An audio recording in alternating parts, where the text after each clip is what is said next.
जय हिंद, वंदे मातरम। साथियों, स्वागत है डेली स्टडी में। आज की इस वीडियो में बिहार पुलिस कांस्टेबल का जो नई वैकेंसी आई है उसके लिए एक अलग से बैच लेकर आ रहे हैं। आपको बता दें, इस बैच में जो है हम आपको टॉपिक वाइज यानी कि चैप्टर वाइज क्वेश्चंस कराएंगे। इससे आपको क्या फ़ायदा होगा कि आपका जैसे कि 100 नंबर का क्वेश्चंस पूछा जाएगा, उसमें आपको प्रत्येक टॉपिक के बारे में तो आपको पता नहीं है, तो हम आपको वो सारे टॉपिक्स को कवर करा देंगे जहाँ जहाँ से प्रश्न पूछे जाते हैं। तो आप लोग इस बैच को ज्वाइन जरूर कर लीजिए। इस बैच को ज्वाइन करने में आपको कोई पैसे या फिर चार्जेज देने की आवश्यकता नहीं है, ये आप लोगों के लिए फ्री है। और आपको बता दें, इसके लिए आपको सिर्फ यही करना है कि आपको अपने दोस्तों के साथ ज़्यादा से ज़्यादा शेयर करके उनको जो है इस बैच में जोड़ना है। और इस बैच का टाइम जो है प्रत्येक दिन रात 9 बजे तक रहेगा। जब तक आपका एग्ज़ाम होगा तब तक ये बैच चलेगा। तो आज का इस बैच में जो है पहला क्लास में पहला टॉपिक है बिहार का इतिहास। इतिहास में क्या? प्राचीन इतिहास का प्रश्न। आपको बता दें, आपके एग्जाम में सबसे ज़्यादा अगर प्रश्न कहीं से पूछा जाता है तो ये इतिहास है, यानी कि हिस्ट्री। तो आप लोग इस बैच को ज्वाइन कर लीजिए और शेयर जरूर करके सपोर्ट कीजिएगा। तो चलिए शुरू करते हैं। टाइम ध्यान रखिए, रात के 9 बजे एक वीडियो आएगी, शाम के 7 बजे रोज़ शाम में 7 बजे एक अपलोड होगी, उसके बाद 2 घंटे के बाद 9 बजे एक वीडियो आएगी। तो दोनों आप लोग जरूर देखिए। तो चलिए शुरू करते हैं। पहला प्रश्न आपके स्क्रीन पर है, किस स्तंभ में अशोक ने स्वयं को मगध का सम्राट बताया है? आपको बता दें, आप लोग भी जो प्रश्न का आंसर पहले से जानते होंगे, फटाफट नीचे चैट बॉक्स में जो है आपको कमेंट बॉक्स में आंसर देना है। तो प्रश्न क्या है? किस स्तंभ में अशोक ने खुद को मगध का सम्राट बताया है? सही जवाब आपको यहाँ नीचे पे कमेंट करके बता सकते हैं। तो सही जवाब है यहाँ पर भाभू स्तंभ, ऑप्शन नंबर 4। तो देखिए, आपको बता दें, अशोक के अभिलेखों को कितने भागों में बांटा गया है? ये प्रश्न यहाँ पे एक और बन जाएगा। क्या प्रश्न बनेगा कि अशोक के अभिलेखों को कितने भागों में बांटा गया है? 3 भागों में। कौन कौन? शिलालेख, दूसरा होगा स्तंभ लेख, तीसरा होगा गुहा लेख। अशोक का सबसे छोटा स्तंभ लेख रुमिनदेई है। अशोक का सबसे छोटा स्तंभ लेख कौन है? रुमिनदेई है। और भाभू स्तंभ लेख जो है, इसमें अशोक ने खुद को मगध का सम्राट बताया है, जो कि आपसे प्रश्न में पूछा गया है। तो ध्यान रखिए, भाभू स्तंभ में अशोक ने खुद को मगध का सम्राट बताया है। तो ऑप्शन डी यहाँ पर सही जवाब है। चलिए आगे चलते हैं। क्वेश्चन नंबर 2 है, बिंबिसार ने ब्रह्मदत्त को पराजित मतलब हरा करके कौन सा राज्य जीता था? कौन? बिंबिसार ने किसको हराकर? ब्रह्मदत्त को। बताइए कौन सा राज्य जीता था बिंबिसार ब्रह्मदत्त को हराकर? तो यहाँ पर सही जवाब है अंग प्रदेश को हराकर बिंबिसार ने यहाँ पर राज्य को जो है जीता था। किसको हराकर? ब्रह्मदत्त को। तो देखिए, बिंबिसार ने ब्रह्मदत्त को हराकर अंग राज्य को मगध में मिला लिया था। किस में मिलाया था? मगध में। और बिंबिसार ने राजगीर जो है ये नालंदा डिस्ट्रिक्ट में है और इसका निर्माण कर दिया था। उसके बाद राजगीर को ही अपनी राजधानी बनाया था। और इसने मगध पर लगभग कितने वर्ष तक शासन किया? 52 वर्षों तक। तो ध्यान रखिए, मगध पर 52 वर्षों तक लगभग कौन शासन किया था? यही बिंबिसार। मौखरी शासक ने किसे परास्त करके मगध के अधिकांश भाग को जीत लिया था? किसकी बात हो रही है? मौखरी शासक की। ठीक है, मौखरी शासक जो है दामोदर गुप्त को, ठीक है, दामोदर गुप्त को हरा करके मगध के अधिकांश भागों को जीत लिया था। तो ध्यान रखिए, दामोदर गुप्त। ठीक है, चलिए देखिए, आपको ये वाला टॉपिक को जो है मिस नहीं करना है, यानी कि वीडियो को स्किप नहीं करना है। अगर आप कहीं भी स्किप कर दिए तो आपको जो है एग्जाम में दिक्कत हो जाएगा। तो यहाँ पे आपका A to Z questions cover हो जाएंगे इस बैच में। तो चलिए अगला प्रश्न है, अशोक के स्तंभ लेख बिहार के किस जिले से प्राप्त हुई है? देखिए क्वेश्चन में कितना दम है, बिहार से ही संबंधित है और इतिहास का प्रश्न है। अशोक के स्तंभ लेख जो है बिहार के चंपारण जिले से प्राप्त हुई है। तो ऑप्शन नंबर यहाँ पर 3 सही जवाब है, यानी कि सी नंबर ऑप्शन, चंपारण जिले। तो देखिए, अशोक के अभिलेख को सबसे पहले किसने पढ़ा था? नाम है जेम्स प्रिंसेप और ये एक विद्वान थे। कब पढ़ा था? 1837 ईस्वी में। और ध्यान रखिए, अशोक के अभिलेख को जो है सबसे पहले किसने पढ़ा था? जेम्स प्रिंसेप नामक विद्वान कब? 1837 में। और जो है अशोक के स्तंभ लेख जो है बिहार के चंपारण जिले से प्राप्त हुई है। आगे चले, नंद वंश का संस्थापक कौन था? फटाफट बताइए। नंद वंश का संस्थापक, ये बिहार से ही संबंधित है। नंद वंश का संस्थापक जो है महापद्मनंद था। इनके संस्थापक क्या नाम है? महापद्मनंद। तो ऑप्शन ए यहाँ पर सही जवाब है। नंद वंश में कुल मिलाकर कितने शासक थे? 9 शासक। कितना? 9 शासक थे, जिसमें कि अंतिम शासक कौन था? देखिए प्रश्न ऐसे बनेगा कि नंद वंश का पहला शासक कौन था? आंसर क्या कीजिए? महापद्मनंद। ठीक है, महापद्मनंद। लेकिन प्रश्न ऐसे भी तो पूछ लेगा, नंद वंश का अंतिम शासक कौन था? तो क्या आंसर कीजिए? धनानंद। क्या है? धनानंद। आगे चले, कण्व वंश। ठीक है, कण्व वंश की राजधानी कहाँ थी? फटाफट बताइए, कण्व वंश की राजधानी कहाँ थी? सही जवाब है पाटलिपुत्र। ऑप्शन नंबर 2 यहाँ पर सही जवाब है, ऑप्शन नंबर बी। तो देखिए आप लोग जानते हैं पाटलिपुत्र जो है पटना का पुराना नाम है। ठीक है, शुंग वंश का अंतिम शासक कौन था? देवभूति। ठीक है, ध्यान रखिए, शुंग वंश का अंतिम शासक देवभूति था और इसकी हत्या जो है 73 ईसा पूर्व में किया था। किसने? वासुदेव किया था। ठीक है, तो वासुदेव जो है ये शुंग वंश का अंतिम शासक देवभूति की हत्या करके मगध की गद्दी पर बैठा और कण्व वंश की स्थापना की। तो प्रश्न क्या बन गया? कण्व वंश की स्थापना किसने की? तो क्या नाम है? वासुदेव। कण्व वंश की राजधानी कहाँ थी? पाटलिपुत्र थी। ठीक है, और कण्व वंश का अंतिम राजा कौन था? सुशर्मा। क्या नाम है? सुशर्मा। और मगध पर कण्व वंश का शासन जो है 73 ईसा पूर्व से 30 ईसा पूर्व तक रहा था और कण्व वंश की राजधानी जो है पाटलिपुत्र थी। तो देखिए यहाँ पे एक क्वेश्चन से कम 5-6 क्वेश्चंस आपका कंप्लीट हो रहा है। तो आप जो है मिस कहीं भी मत कीजिए, बढ़िया से आप जो है नोट भी करते चलिएगा। चलिए आगे चलते हैं। अगला प्रश्न है, शुंग कला के उत्कृष्ट नमूने बिहार के किस स्थान से प्राप्त होते हैं? शुंग कला के उत्कृष्ट नमूने बिहार के किस स्थान से प्राप्त होते हैं? सही जवाब है बोधगया। बोधगया कहाँ पर है? गया जिला में है। ठीक है, बोध लगा हुआ है तो ये बौद्ध धर्म के लिए फेमस है। नालंदा विश्वविद्यालय किस लिए प्रसिद्ध था? नालंदा विश्वविद्यालय ये जो है आपका बिहार का पुराना विश्वविद्यालय है, ये बौद्ध धर्म दर्शन के लिए फेमस था। तो ऑप्शन नंबर 3 यानी कि सी नंबर यहाँ पर आंसर है।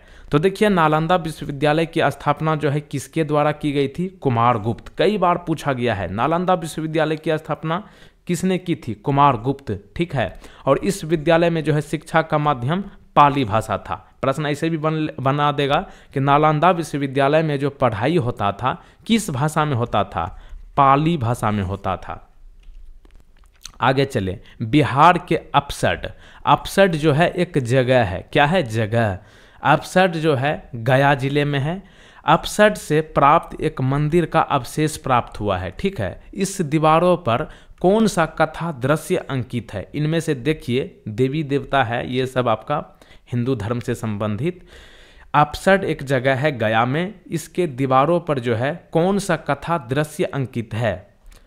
आज भी आप जाइएगा तो यहाँ पर शिव तथा पार्वती के जो है दृश्य देखने को मिलेगा। कहाँ पर? अपसट। अपसट कहाँ है? गया जिला में। तो आंसर क्या कीजिए? शिव तथा पार्वती के दृश्य। ऑप्शन नंबर बी यहाँ पर सही जवाब है। आगे चले, मौर्य साम्राज्य के उपरांत मगध पर किस वंश का शासन स्थापित हुआ था? मौर्य साम्राज्य के उपरांत मतलब क्या? मौर्य साम्राज्य के बाद, जब मौर्य साम्राज्य की समाप्ति हुई उसके बाद मगध पर किस वंश का शासन स्थापित हुआ था? आंसर कीजिए इसको आप, शुंग वंश को। ऑप्शन नंबर बी यहाँ पर सही जवाब है। तो देखिए यहाँ पे एक प्रश्न ये बन जाएगा, मौर्य वंश का अंतिम शासक कौन था? तो आंसर क्या कीजिए? बृहद्रथ। क्या है? बृहद्रथ। और इसकी हत्या जो है बृहद्रथ की हत्या के बाद, ठीक है, बृहद्रथ की हत्या जो है किसने की थी? इसकी हत्या इसके सेनापति ही की थी, जिनका नाम था पुष्यमित्र शुंग। ठीक ना, पुष्यमित्र शुंग जो है 185 ईसा पूर्व में बृहद्रथ की हत्या कर दी थी और मगध पर शुंग वंश की नींव डाली थी। आगे चलें, किस विद्वान ने चंद्रगुप्त मौर्य के राजप्रसाद के बारे में कहा है कि इसकी शान शौकत का मुकाबला ना तो सूसा और ना एक बेतना कर सकते हैं? क्या है प्रश्न? उस विद्वान का नाम बताइए जिन्होंने चंद्रगुप्त मौर्य के राजप्रसाद के बारे में बताया है कि इसकी शान शौकत का मुकाबला ना तो सूसा और ना एक बेतना कर सकते हैं। इस ऑप्शन को देखिएगा तो सही जवाब है एरियन, ऑप्शन नंबर सी, यानी कि 3 नंबर यहाँ पे सही जवाब है एरियन। आगे चलें। बराबर की गुफाओं का उपयोग किसने आश्रय गृह के रूप में किया था? क्या है प्रश्न? बराबर की गुफाओं का उपयोग जो है किसने आश्रय गृह मतलब ठहरने के जगह के रूप में किया था? तो सही जवाब होगा आजीविकों ने, आजीविकों, ऑप्शन नंबर ए। तो देखिए मौर्य शासक अशोक ने बोध गया की यात्रा की थी और वहाँ से एक स्तूप निर्मित कराया था यहाँ पर, ठीक है। और गया में बराबर की पहाड़ियाँ में कुल मिलाकर कितने गुफा हैं? 7। तो देखिए एक प्रश्न ये भी बन गया कि बराबर की पहाड़ियाँ बिहार के किस जिला में है? गया में, ठीक है। और बराबर की पहाड़ियाँ में कुल मिलाकर कितने गुफाएं हैं? 7 गुफाएं हैं। अशोक के समय मौर्य साम्राज्य में 5 प्रांत का उल्लेख मिलता है। प्राची या प्राची प्रांत पूर्वी प्रदेश के नाम से जाना जाता है, ठीक है। तो यहाँ पे पूछा गया है प्राची यानी कि प्राची प्रांत की राजधानी कहाँ थी?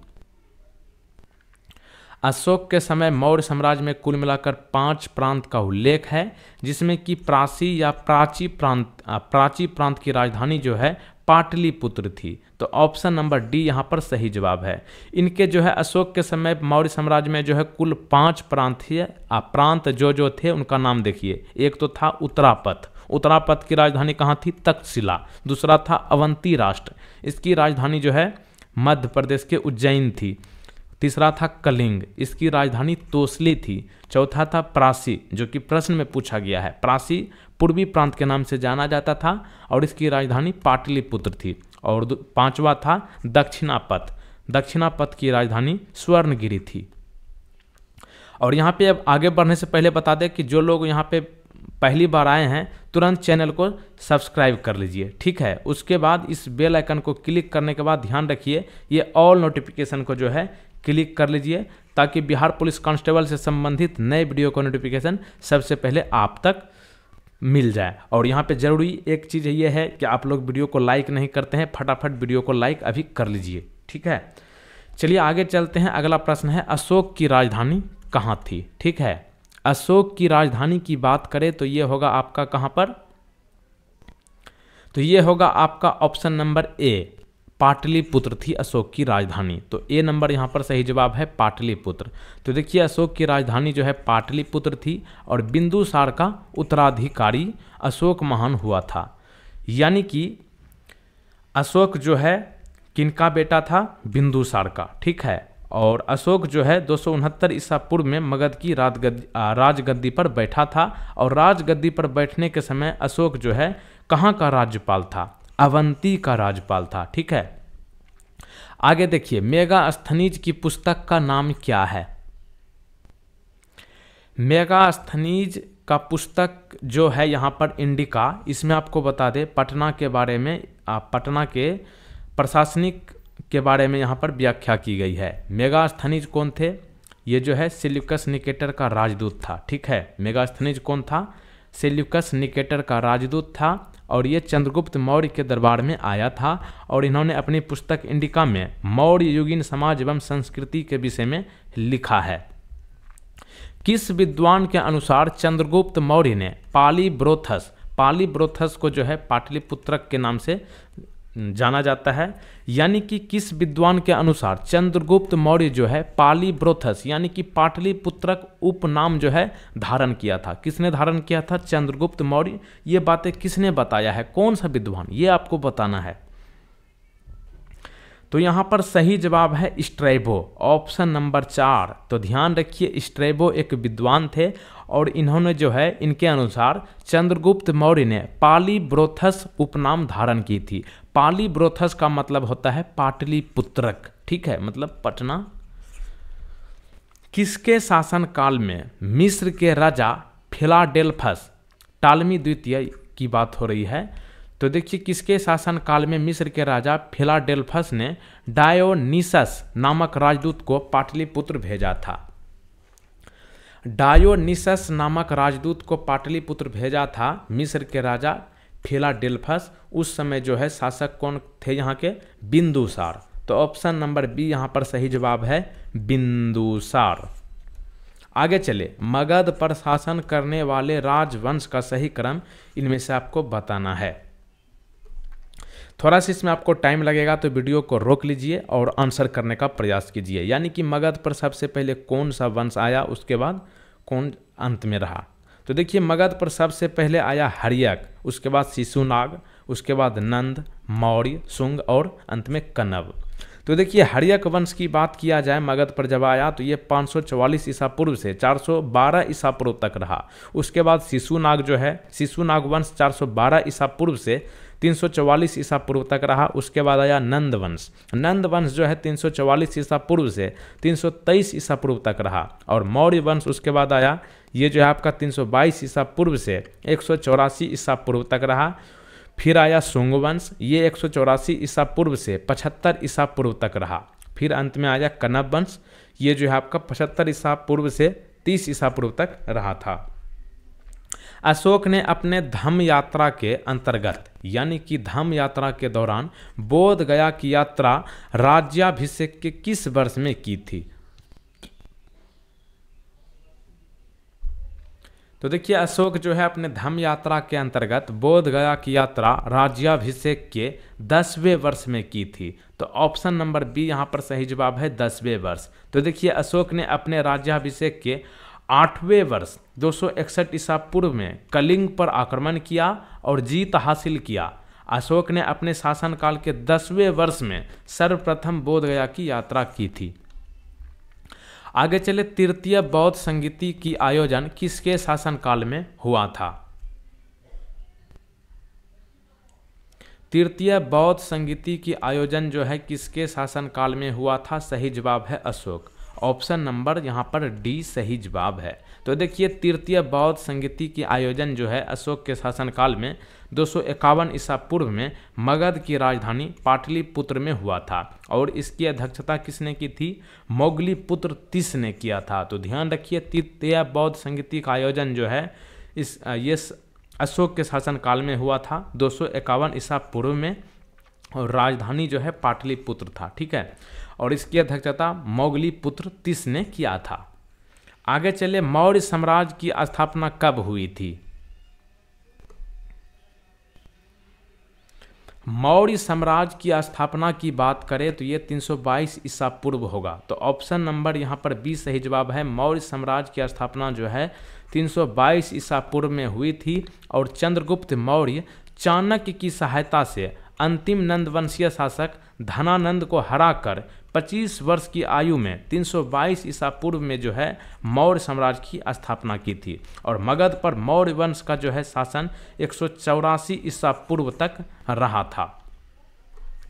अशोक द्वारा अपने पड़ोसियों के साथ मैत्रीपूर्ण संबंधों का उल्लेख कहाँ मिलता है? क्या है प्रश्न? अशोक द्वारा अपने पड़ोसियों के साथ मैत्रीपूर्ण संबंधों का उल्लेख कहाँ मिलता है? सही जवाब होगा यहाँ पर कौन सा शिलालेख? शिलालेख 13 में। ऑप्शन नंबर सी यहाँ पर सही जवाब है, शिलालेख 13 में। तो देखिए, अशोक के 13वां शिलालेख में जो है कलिंग युद्ध का वर्णन एवं अशोक के हृदय परिवर्तन की बात कही गई है। इसी में पड़ोसी राजाओं के साथ मैत्रीपूर्ण संबंधों का उल्लेख मिलता है। कहने का मतलब, कलिंग युद्ध के बाद जो है अशोक ने ये काट मार वाला काम छोड़ दिया था। तो ध्यान रखिए, शिलालेख 13 में जो है अशोक द्वारा अपने पड़ोसियों के साथ मैत्रीपूर्ण संबंधों का उल्लेख दिया है। मध्य भारत के सभी देशों में मगध देश में सर्वाधिक नगर थे। ठीक है, मध्य भारत के सभी देशों में मगध देश में सबसे ज़्यादा नगर थे। और धनपतियों ने यहाँ चिकित्सालय मतलब हॉस्पिटल बनवाए थे, जहाँ रोगियों को फ्री में भोजन तथा दवाएं दी जाती थी, यानी कि मेडिसिन्स दी जाती थी। ये बातें किसने कही है? तो देखिए, ये सब बातें जो है कहा गया है फाहियान द्वारा। तो ऑप्शन नंबर सी यहाँ पर सही जवाब है, फाहियान। तो देखिए, आपको बता दें, चंद्रगुप्त द्वितीय के शासनकाल में चीनी यात्री फाहियान 399 ईस्वी में भारत आया था और इन्होंने संपूर्ण बिहार की यात्रा की थी। बिहार से प्राप्त होने वाले अशोक के स्तंभ लेख कौन नहीं है? यहाँ पे देखिए सारे ये स्तंभ लेख में बिहार से प्राप्त होने वाला इनमें से कौन नहीं है? रोमिनदेई नहीं है। तो ऑप्शन नंबर यहाँ पर सी सही जवाब है। तो देखिए इनके अलावा लौरिया अरेराज, लौरिया नंदनगढ़ और रामपुरवा, ये जो है आपका कहाँ से मिला है? बिहार के चंपारण जिले से मिला है। लेकिन रोमिनदेई की बात करें, रोमिनदेई स्तंभ लेख की, तो ये जो है आपका नेपाल की तराई में स्थित है। कहाँ पर है? नेपाल की तराई एक जगह है, यहीं पर स्थित है। तो यहाँ पे आंसर क्या हो जाएगा? बिहार से प्राप्त होने वाले अशोक के स्तंभ लेख इनमें से कौन नहीं है? तो रोमिनदेई, जो कि ये नेपाल में है, इसलिए आंसर सही है। प्रथम बौद्ध संगीति का आयोजन किसके शासनकाल में हुआ था? प्रथम बौद्ध संगीति का आयोजन किसके शासनकाल में हुआ था? सही जवाब होगा अजातशत्रु। ऑप्शन नंबर बी यहाँ पर सही जवाब है। तो देखिए बौद्ध धर्म की प्रथम संगीति राजगीर में हुआ था 483 ईसा पूर्व में, और अजातशत्रु के शासनकाल में हुआ था, और इसकी अध्यक्षता जो है महाकश्यप ने किया था। तो यहाँ पर सही जवाब है प्रथम बौद्ध संगीति का आयोजन जो है किसके शासनकाल में हुआ था? अजातशत्रु। ये सब भी याद रखें। बौद्ध धर्म की प्रथम संगीति कहाँ पर हुआ था? राजगीर में हुआ था। राजगीर कहाँ है? नालंदा में। कब हुआ था बौद्ध धर्म की प्रथम संगीति? 483 ईसा पूर्व में। किसके शासनकाल में हुआ था? अजातशत्रु के शासनकाल में। अध्यक्षता किसने की थी? महाकश्यप ने की थी। तो चलिए एक और पार्ट बनाएंगे इसके बाद। एक प्रश्न फिलहाल आपके लिए है, उससे पहले हम आपको बता दें वीडियो को ज़्यादा से ज़्यादा शेयर कीजिएगा, लेकिन अंत में अभी आप लोग तुरंत जाइए इस वेबसाइट पर। वेबसाइट का नाम है www.delhistudy.co.in। क्या है वेबसाइट? www.delhistudy.co.in। यहाँ पर बिहार पुलिस कांस्टेबल के लिए फ्री में मॉक टेस्ट उपलब्ध कराया गया है, यानी कि फुल प्रैक्टिस सेट जैसा कि आपके एग्जाम में पूछा जाएगा। और ये टॉपिक वाइज क्वेश्चन जो है यहाँ पर आप बहुत कम समय में ज़्यादा से ज़्यादा कर सकते हैं। मतलब आपका जो है 100% प्रश्न जो है कंप्लीट होने वाला है। मतलब जहाँ जहाँ से प्रश्न पूछने की संभावना है, जो जो टॉपिक से पूछे जाते हैं अक्सर, वो सारा टॉपिक जो है टॉपिक वाइज कंप्लीट करवाया गया है। तो इस वेबसाइट पर अभी आप लोग जरूर जाइए www.delhistudy.co.in। यहाँ पर आपको सारे चीज़ मिल जाएंगे। PDF डाउनलोड करने के लिए भी आप यहाँ पर जाइए www.delhistudy.co.in, या फिर आप जो है टेलीग्राम ज्वाइन कर लीजिए, लिंक नीचे डिस्क्रिप्शन में दिया गया है। इस प्रश्न का आंसर आप लोग नीचे कमेंट में बताइएगा, बिहार दिवस कब मनाई जाती है। और ये वाला बैच जो है बताइए आप लोगों को कैसा लगा। इसको जो है सपोर्ट आप ऐसे ही कर सकते हैं कि आप इसे शेयर ज़्यादा से ज़्यादा करें, ताकि हम मोटिवेट होकर ऐसे जो है आपको टॉपिक वाइज क्वेश्चंस कराता रहूं एग्ज़ाम होने तक। तो मिलते हैं अगले वीडियो में। जय हिंद, वंदे मातरम।